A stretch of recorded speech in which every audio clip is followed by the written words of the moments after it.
The only potential downside of eating sweet potatoes is if you eat too much, you could get a yellow nose. It's called carotenemia. It's a common harmless condition due to elevated levels of beta-carotene in the blood. First noticed a century ago when carrots were introduced into infant diets. It's treated mostly by just reassuring parents that it's harmless, but if you don't want your child's nose to be yellow, you can decrease their beta-carotene intake. In a few months, it'll be gone. But color is what we're looking for. When picking out varieties at the supermarket, the intensity of the yellow or orange flesh color of the sweet potato is directly correlated to its nutritional content, so the more intense, the better. Though if you really want intensity, sweet potato varieties range not only from white to yellow and orange, but to pink and very to deep purple, the natural pigments of which may have special anti-cancer effects of their own.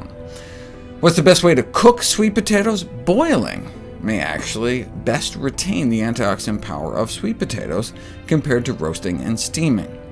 If you compare baking to boiling, microscopically, boiling helps thin out the cell walls and gelatinize the starch, which may enhance the bioavailability of nutrients.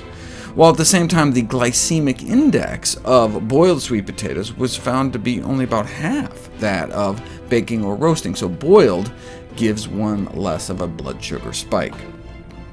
Make sure to keep the skin on, though. The peel of a sweet potato has nearly 10 times the antioxidant power as the flesh, an antioxidant capacity comparable to that of blueberries, though it really takes a hit when baked, wiping out over 2/3, whereas microwaving or boiling was comparatively much gentler. The same with the rest of the sweet potato. Baking can cause an 80% drop in vitamin A levels, twice as much as boiling, so from a nutritional standpoint, boiling rather than baking can be recommended for sweet potato cooking.